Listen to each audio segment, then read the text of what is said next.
Alright guys, so thank you for tuning in to video 3 of my 5 pillars of fat loss video series. So in the last video we talked about protein and how it protects your muscle whilst you're in a calorie deficit, how it's the macronutrient that determines whether you come out of a 90-day transformation looking lean and athletic, or just smaller from the loss of the weight that you've been on. So protein alone is not going to be enough. Your body needs a reason to build and maintain muscle, and that reason today is what we're going to be talking about, which is pillar 3. Today we want to break it down in a way that actually makes sense, not just a theory, but how we apply it to every single session that I work with, and hopefully you can take it away to build into your sessions too. So from the first session all the way through to where you're making progress that most people would never reach, and that is pillar 3 we're talking about today of our 5 pillars of fat loss journey, and that is progressive overload. All right, so what actually is progressive overload?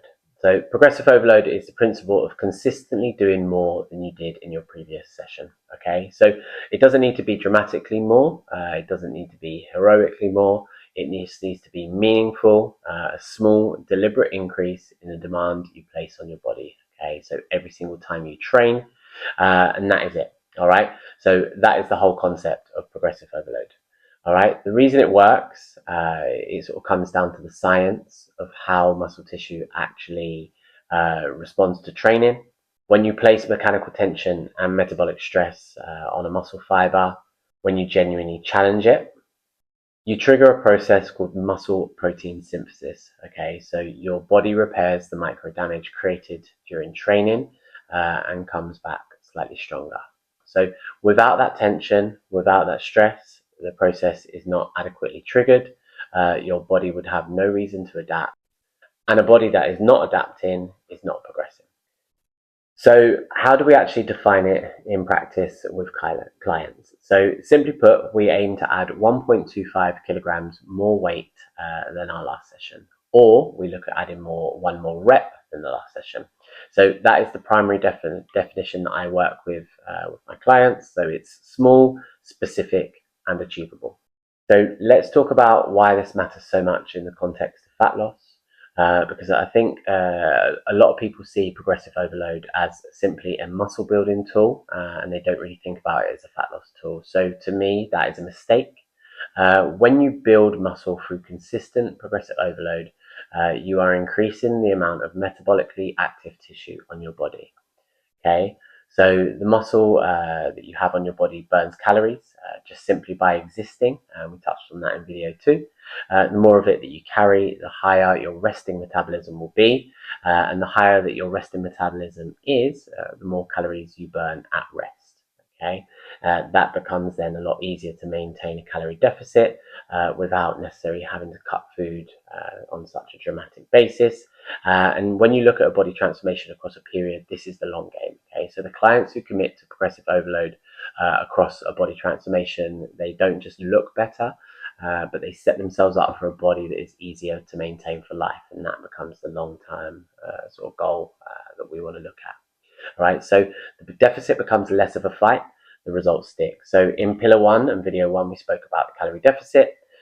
Video 2, we spoke about protein, which protects the muscle. And then pillar 3 that's where we build it. Okay, so the 3 all work together and you cannot separate them. All right, guys, so let's talk about how I actually program progressive overload with my clients. Okay, so this is where the real value of this video will sit. All right, so at the start of the program, the first 8 to 12 weeks, progression should be weekly. Every single session you would look and you'd have a number to beat. Okay, so whether it be a weight to exceed or a rep to add. So you walk into the session knowing exactly what you lifted last time, and you walk out having done more. Okay, so this is where a logbook becomes your most important training tool. Okay, so not an app, not notes on your phone, not a vague memory of what you did last week. We look at having an actual logbook. We write down session by session what has been lifted, how many reps, how many sets, and the weight itself. Because if you're not tracking what you did in your last session, then simply you are guessing. Okay, guessing is not progressive overload. It's just going to the gym, dawdling. So we go in, we write it down every single session, and we make sure we beat it, whether it be by 1.25 kilos or by one additional rep on our next. All right, so I'm going to use an example, and I'm going to use squats as the movement, but this will apply to any sort of movement in the program. So let's look at it. So week one, let's say as an example, you squat 60 kilos for 8 reps. So that would be your starting point. That would be the number that you enter on your logbook, and your rep range would be varied between 8 to 10. So you're not going to necessarily just chase more weight, but you'll specifically at the start chase more reps within that rep range. All right, so week 2 you would hit 9 reps at 60 kilos, so 8 reps on week 1. Week 3 we would do 10 reps, and then the moment you hit the top of that range, the weight would then go up. Okay, so it would go to 61.25 kilos, and you would drop down to your 8 reps. Okay, and then you build up again to 9 and then 10. All right, by week 12, following that model consistently, you will then be realistically squatting 65 to 70 kilograms for 8 to 10 reps. Okay, so that is the meaningful jump in both strength and muscle stimulus across a 90-day period, and that's why I give clients sort of rep ranges to fall within rather than a fixed rep target. So 8 to 10 reps on some movements, 10 to 12 on some of the higher rep movements like isolation work. But that range gives you room to progress without having to increase the weight every single session. It creates sort of peace of mind and flexibility within the model, and it makes the whole thing far more sustainable across a long training block rather than rushing to add weight on. So week 1 would be 8 reps, week 12 would be 10 reps at a heavier weight, and then we track it every single session, and those sort of additional reps and additional weight compound over time, and they compound simply into results. All right, so just to touch on a few more bits in terms of how I program. So this is where it really gets interesting. So early stage linear progression will work brilliant at the start, but it does not last forever. Okay, so at some point, it's going to be completely normal. The rate of progress will naturally slow. So you won't be able to add 1.25 kilos to the bar every single week indefinitely. You're going to hit what's known sort of in the industry as a plateau. So most people will hit this point, and one of the 2 things will happen. Okay, so they either panic and change their entire program, or they scrap everything and start again.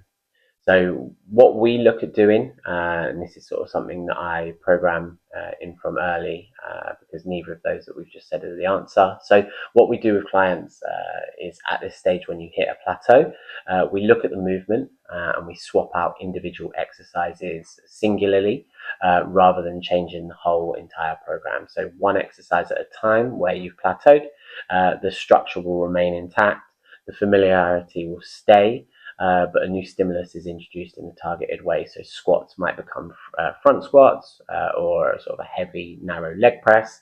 And then we look at what's called an A and B rotation. So rather than running one version of a session week in, week out, we run 2. So week 1, we'd run session A. Week 2, we'd run session B.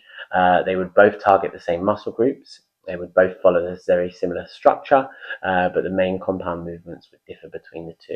Okay, so using that exercises that complement each other, you rotate between rotation A and B week to week. Okay, so 1 is A, 2 is B, 3 is back to A. So if we're looking at the squat example, so session A you would squat, session B you would use a complementary movement. Like I've said, it would target the same muscle group from a slightly different angle, so maybe like front squats or Smith machine squats. They both progress independently, both carry over to each other, and then by week 12 you're stronger across 2 movement patterns rather than the one, and pounding squats into the ground. So the adaptation will run deeper, the progress will last longer. You'll feel more engaged because there's variation, and then you're now progressing on 2 sets of movements rather than one. And crucially, you're never fully adapted to either session. That will come down a long period of time. That means progression keeps coming long after most people have stalled. Okay, so this is where the deep, long-term progress lies. All right, so not in constantly switching out programs. We look at systematically rotating 2 well-structured sessions and beating your numbers on both. All right, and just to touch on form, because I think it is worth saying briefly, I'm not going to spend too much, but all of this assumes that your technique is on point. Adding weight with poor form is not considered progression, so make sure that the movement is right before you start to chase the numbers. Make sure that your form is good, okay? Because there's no point in chasing numbers if your technique and form is not sort of efficient in terms of the movement itself. All right, so the same principle applies to cardio. So distance, time, and pace are all valid markers of progression. Okay, so running further than you did last week, or completing the same distance in less time, or maintaining a higher pace for a longer period. So do more than you did last week, and again, track it in your logbook, beat it, and that's where the progress lies. All right, so let's bring this all together. So pillar 3 is progressive overload. So at the start, weekly progression will be on weights and reps. We track it in a logbook every single session.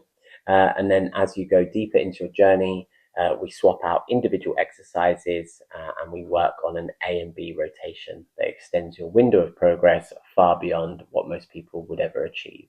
Okay, so as per video 1, when this is combined with your calorie deficit, and then as per video 2, with your adequate protein intake, this is where a real transformation happens. Okay, so not just weight loss, but a genuinely different physique. And if you want all of this built out specifically for you, a program designed to keep you progressing from session 1 right through to the end of your 90 days and beyond, that is exactly what my one-to-one coaching focuses on. So the link to apply is in my bio. And again, I'd love to sort of genuinely work with you across your body transformation. And if we sort of don't work together, then I hope you're getting some real value from the videos itself. So in the next video, we're going to touch on pillar 4, which is NEAT. And if you think what happens in the gym is what drives fat loss, wait until you hear about how much your daily calorie burn has nothing to do with training at all.